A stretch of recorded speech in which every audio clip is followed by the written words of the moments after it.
어느 날 갑자기 찾아온 통풍의 습격. 스치는 이불에도 발끝과 손끝이 아파온다.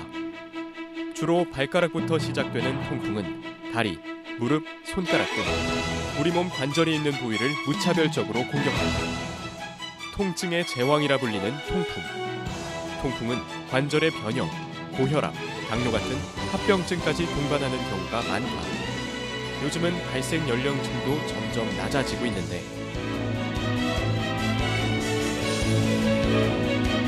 톡톡TV 닥터 오늘 이 시간에는 제주대학교 병원 강병주 교수와 함께 통풍의 원인과 치료법에 대해 알아본다. 안녕하십니까. 도민의 건강을 최우선으로 생각하는 방송 톡톡TV 닥터의 조혜진입니다. 바람만 불어도 아프다는 병, 통풍. 자다가 갑작스런 통증에 온 가족이 응급실을 찾을 수밖에 없다고 합니다. 그리고 통풍하면 중년의 대표격 질환이었는데 최근에는 20, 30대 발병 환자 수가 급격히 늘어서 걱정이라고 하네요. 그래서 오늘 톡톡TV 닥터에서 통증의 제왕, 통풍의 원인과 치료법에 대해 알아볼까 합니다. 도움 주실 분 모셨는데요. 제주대학교 병원 류마티스내과 강병주 교수님입니다. 네, 안녕하십니까. 통풍은 익숙하면서도 낯선 질병이 아닐까 싶습니다. 먼저 통풍은 말 그대로 바람만 스쳐도 아플 정도의 통증을 뜻합니다. 통풍 환자들의 고통은 일반인들은 상상조차 하기 힘들 것입니다. 그렇다고 통풍이 최근에 생긴 질병이냐? 그것은 또 아닙니다. 여기 그림에서 보시듯이 과거에도 통풍 환자를 그린 그림이 있을 정도입니다. 기원전 5세기에 히포크라테스의 기록에도 통풍이 남아있는데요. 서구에서는 마치 황제처럼 고기와 포도주 등 진미를 즐기는 사람에게 발생하였다고 하여서 일명 제왕의 병, 귀족병이라고도 불리었습니다. 그리고 통풍으로 고생한 분들을 보면 우리가 너무나도 잘 알고 있는 루이 14세, 빅토리아 여왕, 벤자민 프랭클린, 세종대왕 등이 있습니다. 그렇다면 생활이 많이 윤택해진 현대인들은 어떨까요? 건강보험심사평가원의 통계 자료를 본다면 통풍 유병률이 2012년에 26만 명에서 2017년 39만 명 정도로 5년 사이 1.5배 정도 증가했음을 알 수 있습니다. 그렇다면 통풍의 원인은 무엇일까요? 서구화된 식습관, 고령화 및 이로 인한 과다한 약물 사용과 관련하여 통풍의 발병 빈도 또한 증가하고 있음을 말씀드리고 싶습니다. 저는 제주대학교 병원 류마티스내과 강병주이고요. 지금부터 통풍의 정확한 원인과 치료법에 대해서 말씀드리겠습니다. 오늘은 통풍의 원인과 치료법, 오해와 진실에 대해 알아보는 시간 가져보겠습니다. 가족 중에 통풍으로 고생하는 분이 계시다면 채널 고정해 주시기 바랍니다. 자, 이제 본론으로 들어가겠습니다, 교수님. 통풍이 먼저 어떤 병인지 알고 짚고 넘어가야 될 것 같아요. 통풍이 어떤 병인가요? 네, 통풍은 영어로 가우트라고 부릅니다. 과거 사람들이 나쁜 체액이 관절을 침범해서 병을 일으킨다고 믿던 굿다라는 단어에서 통풍은 유래하였는데요. 이와 마찬가지로 우리 혈중에 있는 요산이 높게 유지되면서 이 요산이 관절에 침착하여 심한 염증 반응과 심한 통증을 발생시키는 질환이 바로 통풍이라고 할 수 있습니다. 네, 바람만 불어도 아플 정도에 있는 이 통풍, 과연 왜 생기는 걸까요? 네, 앞서도 말씀드렸지만 통풍은 요산이 증가되어서 생기는 질환입니다. 이 요산이라는 물질은 음식 섭취를 통해서나 혹은 우리 몸속에 있는 세포가 죽을 때 핵산이라는 물질을 대사하게 되면서 생기는 최종 물질입니다. 이 요산은 일반적으로는 신장을 통해서 배설되는 것이 대부분입니다. 그렇기 때문에 어떤 원인에 의해서 음식 섭취를 많이 한다든지 특정 원인에 의해서 요산 생성이 많아지거나 혹은 몸속에 생성된 요산이 신장을 통해서 배출이 되어야 하는데 신장 기능이 감소되거나 할 때 고요산 혈증이 발생을 하고요. 네. 그리고 그 고요산 혈증이 오랜 기간 누적되다 보면 결국에는 몸속에 침착이 되어서 통풍이 발생하게 됩니다. 네, 신장의 기능이 감소해서 고요산 혈증이 발생하고 그것이 오래 지속되면 통풍으로까지 이어진다는 말씀이신 거죠? 네. 네. 그렇다면 이 통풍은 남성 질병이라고도 할 정도로 여성보다 남성 환자의 비율이 높습니다. 그 이유는 무엇인가요? 네. 말씀하신 대로 통풍이란 질환은 중년의 남성에서 호발하는 질환입니다. 하지만 여성의 경우에서도 생기지 않는 것이 아닙니다. 다만 여성의 경우에는 폐경기 이전에는 여성 호르몬이 요산의 배출을 촉진하기 때문에 일반적으로는 남성보다 통풍이 늦게 발생하는 것입니다. 그렇기 때문에 폐경기 이전의 여성에서 통풍이 발생하였다는 것은 다른 신장 질환이라든가 다른 어떤 문제가 있을 가능성이 있겠습니다. 그렇기에 일반적으로 폐경기 이전에 여성이 통풍이 진단된다면 그거는 한 번쯤은 전문의의 진료를 받아보시는 것이 좋겠습니다. 앞서 말씀해 주신 것처럼 이 통풍하면 중년 남성에게서 찾아오는 병들이라고 우리가 알고 있는데 최근에는 젊은 층에게까지 많이 나타난다면서요? 네, 맞습니다.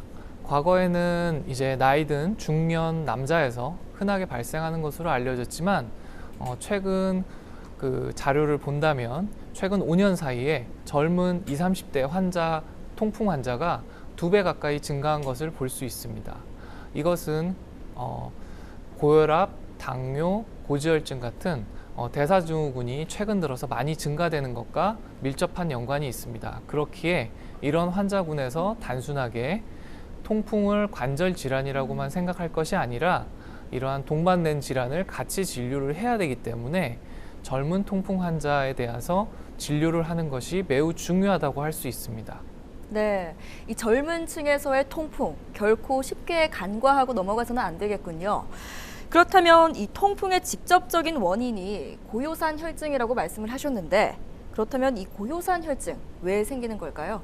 네, 여기 그림에서 보시듯이 네. 고요산 혈증은 유전적으로 요산 대사효소 및 요산 배출의 장애로 인하여 발생하는 경우도 있으나 대개는 비만, 퓨린이 많은 음식을 과다 섭취하고 과다한 음주 등으로 인하여 요산 형성이 증가하거나 신장질환, 약제 등에 의해서 요산 배설이 감소하면서 생기는 경우가 대부분입니다. 네, 고요산 혈증의 여러 가지 원인들을 말씀해 주셨는데요. 또 한 가지 궁금한 게 이 통풍 증상이 없는데도 건강검진에서 요산 수치가 높게 나오면 막상 겁이 납니다. 아무런 증상이 없는데도 요산 수치가 높게 나오면 무조건 치료를 해야 하는지가 궁금합니다. 네, 저한테 상당히 많이 오는 환자 케이스가 말씀하신 경우입니다. 네. 혈중에 요산이 증가되는 경우는 일반적으로 혈중 요산 수치가 7mg/dL 이상을 뜻합니다. 그런데 7mg/dL 이상으로 요산이 증가되었다고 해서 통풍은 아닙니다. 만약에 통풍 같은 증상이 없다면 무증상 고요산 혈증으로 정의를 합니다. 이러한 무증상 고요산 혈증 환자의 20% 정도에서만 통풍 발작이 발생하게 됩니다. 그렇기 때문에 미국이나 유럽 그리고 우리나라의 진료 지침상에서도 이런 무증상 고요산 혈증을 당장 치료하라고는 권고하고 있지는 않습니다. 하지만 고혈압, 당뇨, 고지혈 같은 성인병이 동반될 수 있기 때문에 이에 대해서 지속적인 진료를 하는 것이 중요하겠습니다. 네, 그렇군요. 앞서 말씀하셨지만 증상이 없는데도 요산 수치가 높다면 그것 또한 문제가 있는 게 아닐까 싶습니다. 고요산 혈증인 분들의 경우 어떻게 관리하는 게 좋을까요, 교수님? 앞서 말씀드린 대로 선천적인 이유에 의해서 요산이 증가되는 경우는 어떻게 할 수는 없습니다. 하지만 대다수의 경우에는 생활 습관이 문제가 있는 경우가 많습니다. 그림을 보시면 좋지 않은 식생활 습관을 개선하는 것이 좋습니다. 비만인 분들은 식이요법과 운동으로 적절한 체중을 유지하는 것이 중요합니다. 술을 많이 드시는 분이라면 술을 끊거나 최대한 줄이는 것이 중요합니다. 그리고 흡연자의 경우에는 꼭 금연을 하는 것이 좋습니다. 고혈압, 당뇨병, 신장병이 있다면 식이요법과 함께 약물요법이 필요하겠습니다. 또한 6개월, 1년 간격으로 혈액 검사를 하여서 요산 농도를 추적 검사하고 주기적인 진료를 통해서 통풍 관절염이 발생할 경우에는 빠른 대처를 하는 것이 필요하겠습니다. 네, 고요산 혈증의 관리법 잘 들어봤습니다. 관리법에 이어서 증상도 궁금한데요. 통풍의 대표적인 증상을 보이는 사례는 자다가 갑자기 발가락이 아파서 병원을 찾게 되는 것이 아닐까 싶어요. 이런 급성 통풍성 관절염이 있는 환자들의 증상이 궁금합니다. 네, 급성 통풍 발작의 전형적인 증상을 말씀드리면 일반적으로 중년의 남성이 전날에 술을 많이 먹고 다음날 아침에 일어나 봤더니 엄지발가락 뿌리가 굉장히 통증이 심하고 그리고 관절 부종 그리고 관절이 뻘개지는 발적, 열감이 동반되는 것이 일반적인 증상이라고 볼 수 있습니다. 이 경우에 통증은 매우 심하기 때문에 보통은 발을 디디기 힘들 정도라고 표현을 하시고요. 그 다음에 양말을 신기가 불편할 정도라고 말씀하시는 것이 일반적인 증상입니다. 통풍은 이렇게 심한 관절 증상이 동반되는 것이지 내가 통증이 조금 있는 정도다. 이 정도는 통풍 발작이 아니라고 볼 수 있습니다. 네, 너무나도 통증이 심하기 때문에 통풍이라는 이름이 붙었다고 말씀을 하셨는데 그렇다고 모든 통풍 환자가 항상 이 통증을 동반하지는 않는다고 들었습니다. 통증이 나타나고 끊기는 시기가 따로 있는 건가요?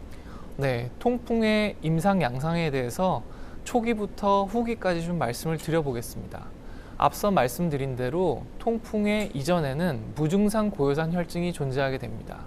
이 시기에 20% 환자만이 통풍으로 진행을 하게 되는데 어느 날 갑자기 앞서 말씀드린 대로 급격한 염증 양상의 통풍 발작이 발생하게 됩니다. 하지만 1, 2주 정도 지나면 아무런 치료 없이도 통풍은 저절로 호전이 됩니다. 그 이후에는 관절이 완전히 정상화가 되는 것이 매우 중요합니다. 증상이 하나도 없이 정상적으로 지내시다가 수개월 혹은 수년 뒤에 다시 통풍 발작이 발생하게 됩니다.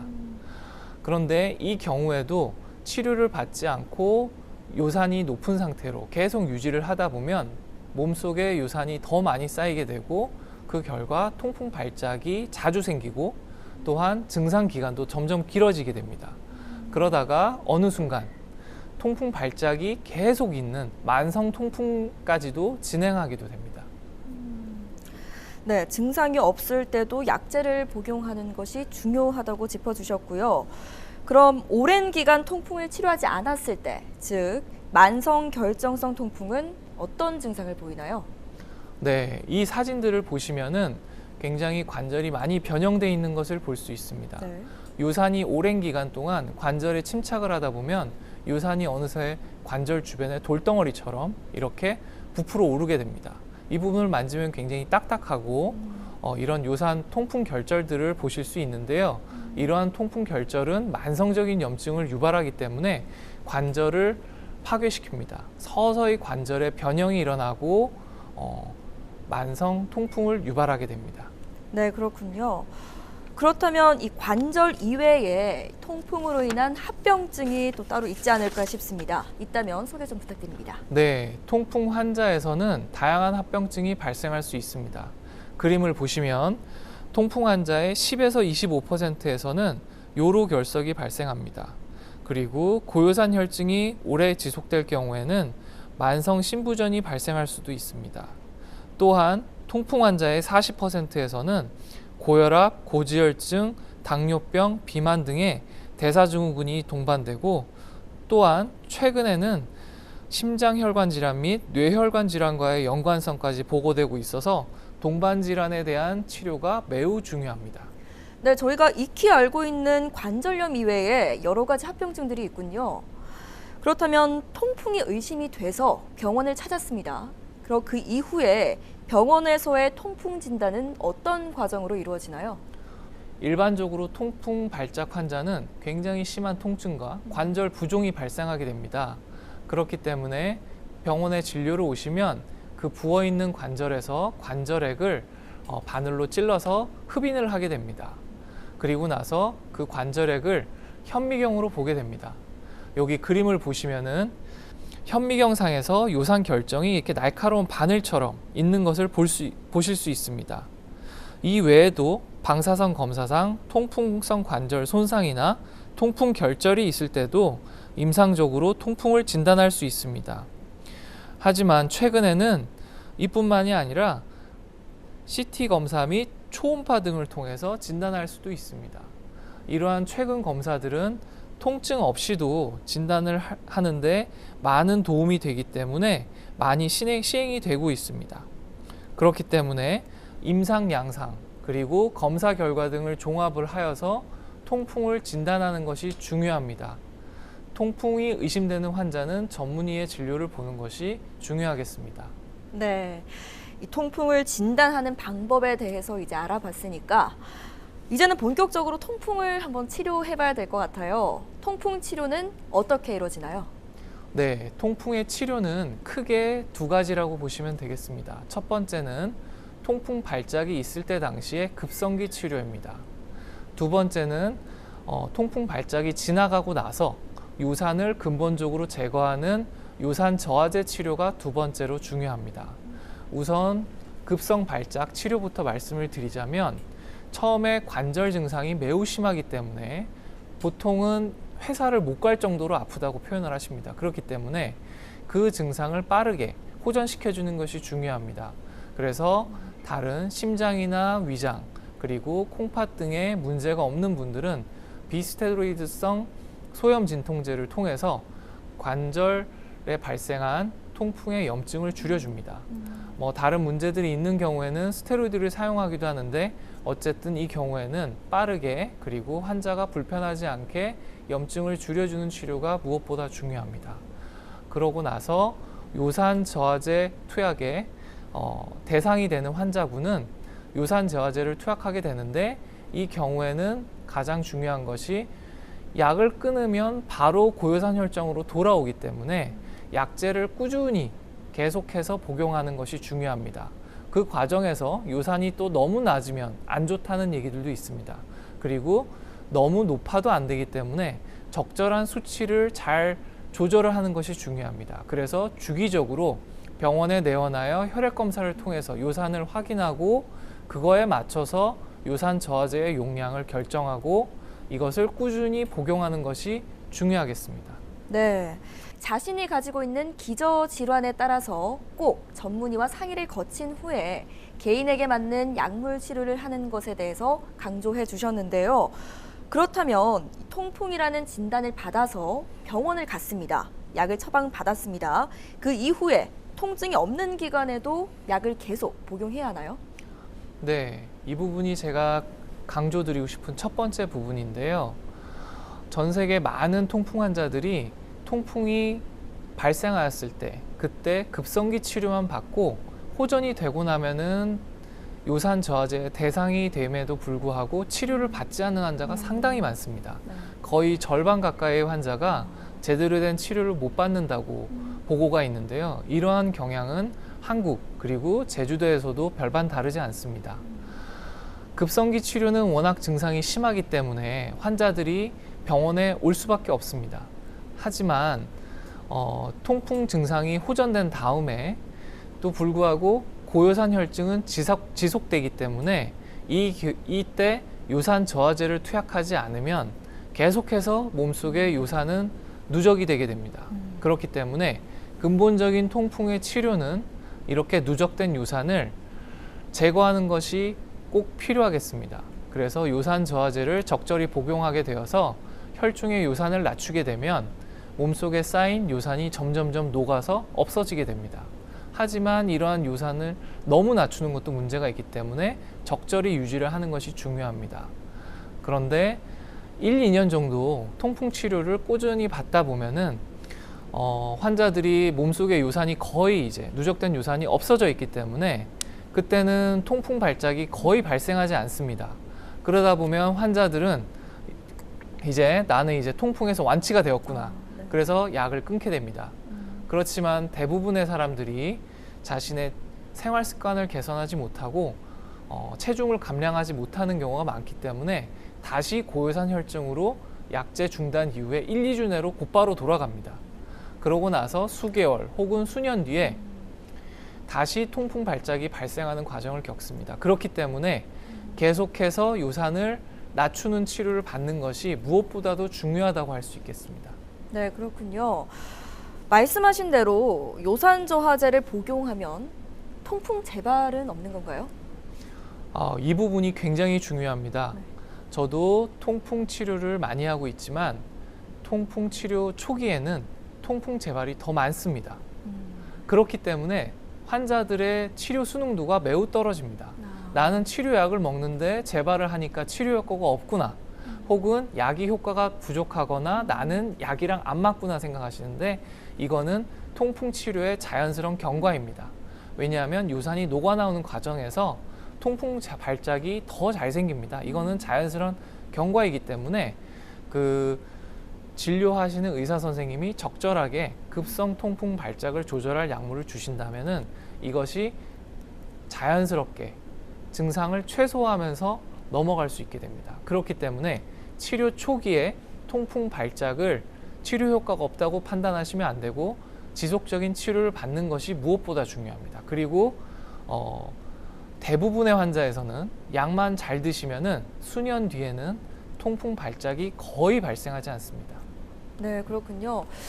계속해서 이 요산저하제를 복용하는 것에 대해서 중요하다고 강조하고 계시는데 이렇게 중요하다고 강조하시는 요산저하제 어떤 경우에 복용해야 할까요? 네, 기본적으로 고요산 혈증이 있는 환자에서 통풍 발작이 1년에 2회 이상 있는 경우 복용을 시작합니다. 바꿔 얘기하면 통풍 발작이 꽤 자주 생기는 환자를 의미합니다. 그렇지만 나이가 젊은데도 통풍이 생기는 경우에는 어차피 시간이 지나면은 자주 발생할 것이기 때문에 젊은 환자의 경우에는 저희가 통풍 발작 횟수가 적더라도 치료를 시작하는 경우가 있습니다. 그리고 요산이 매우 높은 환자이거나 또한 요로 결석의 병력이 있는 경우, 그리고 통풍 결절이 있는 경우, 그리고 엑스레이에서 통풍에 의한 관절 손상이 있는 경우에는 저희가 요산 저하제를 꾸준히 처방하게 됩니다. 네, 교수님 덕분에 오늘 통풍에 대해서 정말 자세하게 들어볼 수 있는 시간이었습니다. 마지막으로 시청자분들에게 하시고 싶은 말씀이 있다면요. 통풍은 관절에만 발생하는 질환이 아닙니다. 통풍과 연관되어서 심혈관 질환, 고혈압, 당뇨 이런 성인병들이 같이 올 수 있는 질환입니다. 최근에는 통풍과 연관된 요산이 이런 질환을 직접적으로 유발하는 것이 아닌가 하는 설이 있을 정도로 이러한 성인병과 굉장히 깊은 연관성을 지니고 있습니다. 그렇기 때문에 통풍 환자 혹은 무증상 고요산 혈증 환자들도 적절한 식습관 조절 그리고 체중 감량을 하는 것이 매우 중요합니다. 그리고 통풍 치료 면에서는 제가 강조드리고 싶은 것은 요산이 정상화되고 통풍 치료를 잘 받고 1, 2년이 지난 이후에 통풍 발작이 없다 하더라도 지속적으로 요산 저하제를 복용하시는 것이 매우 중요하고 이러한 요산 저하제는 그래도 상당히 안전한 축에 속하는 약이기 때문에 꾸준히 진료를 보시면서 혈액 검사를 하면서 요산을 적절히 조절하시는 것이 매우 중요합니다. 또한 통풍 치료 초기에 통풍 재발이 생긴다고 해서 그것이 약제 효과가 없거나 부족한 것이 아니라 자연스러운 치료 경과임을 아시고 계속해서 진료를 보시는 것이 무엇보다도 중요하다고 할 수 있겠습니다. 지금까지 제주대학교 병원 류마티스 내과 강병주 교수님을 모시고 통풍의 원인과 치료법에 대해 알아봤습니다. 어떤 병이든 가장 중요한 것은 생활 습관인 것 같습니다. 증상이 없더라도 건강관리 꾸준히 하시기 바랍니다. 톡톡TV 닥터는 여러분의 건강한 하루하루를 응원합니다. 시청해주신 여러분 감사합니다.